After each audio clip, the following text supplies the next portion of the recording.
क्या भाग्य को कोसने से दुख खत्म हो जाएगा? नहीं ना। तो फिर क्यों भाग्य को कोसें? इससे तो बेहतर ये है कि आप उस तकलीफ को दूर करने के लिए मेहनत और उपाय करें। फिर देखिए कैसे दुख आपका दामन छोड़ के जाता है। वैसे दुख सभी दिन के लिए नहीं आती, ये तो भगवान का बनाया हुआ नियम है। जैसे दिन के बाद रात, रात के बाद दिन होता है, उसी प्रकार दुख के बाद सुख और सुख के बाद दुख आता है। और हाँ, एक बात और, भगवान किसी को दुख नहीं देते। कोई भी बाप ये नहीं चाहेगा कि उसके बेटे को कोई तकलीफ। हम सबके पिता हमारे भगवान हैं और हम सब तो उनके बच्चे। तो अब आप सोचिए, क्या भगवान हमें तकलीफ देंगे तो उन्हें पीड़ा नहीं होगी? वो भी यही चाहता है कि हमें कोई तकलीफ ना हो। हम अपने जीवन में कुछ गलतियां कर बैठते हैं जिसके कारण हमें तकलीफ झेलनी पड़ती है। श्री कृष्ण कहते हैं, भाग्य को कोसने से बस एक बहाना मिलता है हमें अपनी जिम्मेदारियों से भागने का। इसे बंद कर देना चाहिए और अपनी जिम्मेदारियों को समझिए।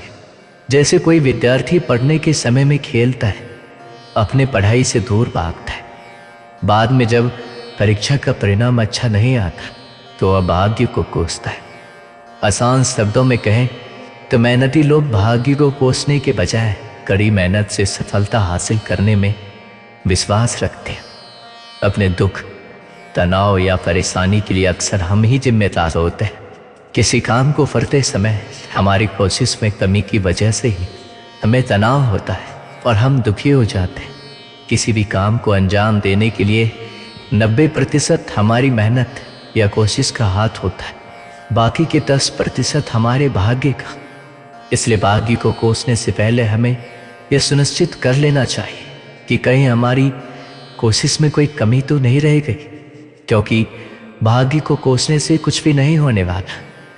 उल्टा आपकी जो उस परेशानी को दूर करने की क्षमता है वो भी घट जाएगी, क्योंकि आपका दिमाग उस परेशानी का हल ढूंढने के बजाय अपनी किस्मत को कोसने में ही लगा रहेगा। और वास्तव में जो समस्या वास्तव में उतनी बड़ी नहीं है जिसका हल आप प्रयास करके निकाल सकते हैं, वह आपको असंभव सी प्रतीत होने लगेगी। अगर आज आप मेहनत कर रहे हो तो ऊंचाई पर चढ़ रहे हो, तो शायद भाग्य सुनहरा कलम से लिखा जा रहा है। लेकिन कल अगर अच्छा चल रहा है और ये सोच कर कर्म करना छोड़ दे, हो सकता है भाग्य के कलम से स्याही खत्म हो ही जाए या फिर कलम ही टूट जाए। ये वो स्थिति है जब इंसान अपने आप को बहुत ही असहज महसूस करता है। और समस्या कोई भी हो सकती है, मगर इससे उबरना जरूरी है। अगर जब भी कभी ऐसी स्थिति का निर्माण हो तो हमें अपने रिश्तेदारों या मित्रों की सहायता लेनी चाहिए। और अगर कोई सहायता ना भी करे तो हमें हिम्मत ना हारते हुए अपने बलबूते पर उस समस्या से निपटने की कोशिश करनी चाहिए। सबसे ज़्यादा तनावपूर्ण और परेशानी वाला जीवन एक ईमानदार आदमी भोगता है। सीधी पेड़ पहले कटता है और बुरे इंसान तनाव रहित और परेशानी मुक्त जीवन जीता है और अन्य के मुकाबले ज़्यादा जीता है। एक बार ऐसा ही हुआ भगवान शिव के साथ। भस्मासुर ने शिव की तपस्या की और भगवान को खुश करके भस्म करने का वरदान ले लिया, तो उसकी नीयत खराब हो गई और शिव को ही भस्म करने पर उतारू हो गया। धरती के सबसे शक्तिशाली भगवान शिव के पीछे पीछे अब भस्मासुर भागने लगा और एक गुफा में घुस गया। जब ये खबर विष्णु जी को लगी तो वो दौड़े चले आए। भस्मासुर शिव को भस्म कर माँ पार्वती को पाना चाहता था, तो विष्णु जी ने मोहिनी रूप लेकर एक स्थान पर नृत्य करने लगे। भस्मासुर ने सुंदर कामुक मोहिनी को देखा तो वहां पर उस मोहिनी के मोह में उलझ गया। मोहिनी बोली, मुझे तुमसे कोई ऐतराज नहीं है, बस मेरे साथ नृत्य करो और मुझे जीत लो। भस्मासुर तुरंत राजी हो गया, मोहिनी की तरह नृत्य करने लगा। मोहिनी की देखा देखी उसने भी अपने सर पर हाथ रख लिया और भगवान शिव के वरदान के अनुसार वह भस्म हो गया। इससे हमें यही पता चलता है कि शुभ चिंतक या मित्र चाहने वाले कोई तो होगा जो आपकी स्थिति को बदल देगा या भगवान भेज देगा। ऐसा बहुत बार हुआ है जब किसी अनजान शक्ति ने लोगों की सहायता की है। इसलिए आप हौसला ना खोएं, खुद पर विश्वास करें और मेहनत से पीछे ना हटें। सहारा तो रोशनी का बड़ा होता है अंधेरी रात में। भगवान पर भरोसा रखें और भाग्य को ना कोसें। जीवन में परेशानियां आना आम बात है, ये हमारे सोचे हुए चित्त की निशानी है। अगर आप स्वयं को जान जाते हैं तो कोई भी परेशानी आने की बात छोड़ो, आपको देख भी नहीं सकते। स्वयं को जानने के लिए समय निकालिए, मतलब अपने आत्मा को जानिए और आपकी सारी परेशानी खत्म हो जाएगी। ऐसा नहीं है, इतनी बड़ी दुनिया में कई तरह की संभावनाएं होती है, जैसे आप भाग्य भी कह सकते हैं।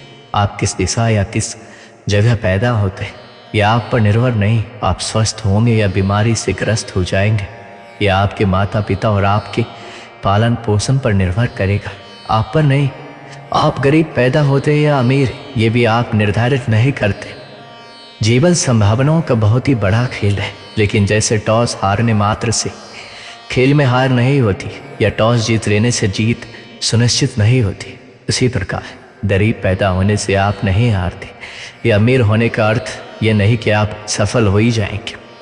अब आप पे निर्भर करेगा कि आप जीवन का खेल कैसे खेलेंगे। एक बार एक सेठ, जो कि जीवन भर सिर्फ और सिर्फ पैसा कमाने में लगा हुआ था, बीमार पड़ गया। जितनी भी दवा चिकित्सा किए कुछ नहीं हुआ, तो फिर उन्हें उनके पत्नी एक साधु के पास ले गए। साधु उनको देखकर चिंतित हो गए। सेठ पूछे, क्या हुआ महाराज, कैसे ठीक होगी तबीयत? साधु बोले, आपका जीवन सिर्फ 6 महीने का है, उसके बाद मृत्यु योग है।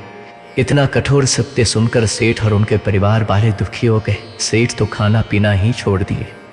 2-3 दिन ऐसे उदास कर्म रहित रहने के बाद सेठ को पता नहीं क्यों एक अलग उत्साह जगा। वो सोचे कि अब तो मरने वाले हैं, तो क्यों ना खुलकर जिया जाए। उन्होंने 6 महीने तक खूब दान धर्म सत्संग किया, अपने नौकर के बच्चों को पढ़ाने भेजा अपने खर्च से। हर दिन 50 से 100 लोगों को खाना खिलाया। ऐसे में उसके घर वाले चिढ़ने लगे कि सेठ सारी कमाई खत्म कर देगा। इसको लेकर उसके अपने बेटों के साथ झगड़ा हो गया। उन्होंने जिद करके अपने अपने हिस्से की जायदाद बांट ली। सेठ को तभी पता चला कि जिंदगी भर इतना मेहनत प्रपंच आदि करके जो पैसा वो कमाया था, उसके दुख में वही पैसा उसको सबसे अलग कर दिया। उसका मोह भंग हो गया। वो और आग्रह करके धर्म किया, नए नए पेड़ लगाए, गौ सेवा किया। लोग भी उसे चंद महीनों में कंजूस सेठ से दयालु सेठ बुलाने लग गए। अब और 15 दिन बाकी था उसकी मौत का।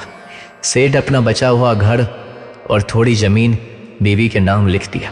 10 ब्राह्मण बुलाया, उन्हें खाना दिया और संन्यास ले लिया। सन्यासी बल सेठ गली गली घूमकर भगवान का नाम जपने लगा, मंदिरों में सोने लगा। अब उसे मृत्यु का भय भी नहीं था। वो उल्टा मरते हुए कैसे भगवान का नाम जपे, इसलिए सोना भी छोड़ दिया और नाम जाप करने लगा। आखिर में मृत्यु का दिन आया। सुबह ही सेठ नहा धोकर तपस्या में बैठ गया नदी किनारे। 1 दिन गया, 2 दिन गया, 3 दिन गया, मृत्यु नहीं हुई। सेठ रोज सोचता आज शायद मृत्यु होगा, लेकिन होता ही नहीं। आखिर में ऐसा करके जब 5 दिन हो गए, सेठ मुश्किल से चलकर थोड़ा अनाज भीख मांगने गया। रास्ते में वह साधु महाराज मिले और उसकी मृत्यु के बारे में बोली, जो उसकी मृत्यु के बारे में बताया था। उसने साधु से पूछा, आप तो बोले थे हमारा मृत्यु होने वाला है, अभी हम मौत का इंतजार कर रहे हैं लेकिन आ नहीं रही। साधु सेठ से कहा, आप बताओ इस 6 महीने में अपनी मौत को लेकर कितना डरे? सेठ ने कहा, पहले कुछ दिन को छोड़कर कभी नहीं, अभी तो गले लगा कर बैठा। साधु पूछे, इतने दिनों में तबीयत कैसा है? सेठ को तभी एहसास हुआ आजकल ना उसका तबीयत खराब रहता है, ना ही मानसिक रूप से तनाव में है। अब सेठ को समझ में आया कि उसकी बीमारी उसके शरीर से अधिक उसके मानसिकता से जुड़े थे, जिसको उसके कर्मों ने कुचल कर रखा था। अब सेठ सहर्ष साधु का चरण स्पर्श किया और उनका शिष्य बनकर बाकी जिंदगी शांति से बिताए। ये कहानी भले काल्पनिक हो, लेकिन भाग्य कैसे मनुष्यों के कर्मों से जुड़ा है उसके बेहतरीन ढंग से प्रतिपादित करता है।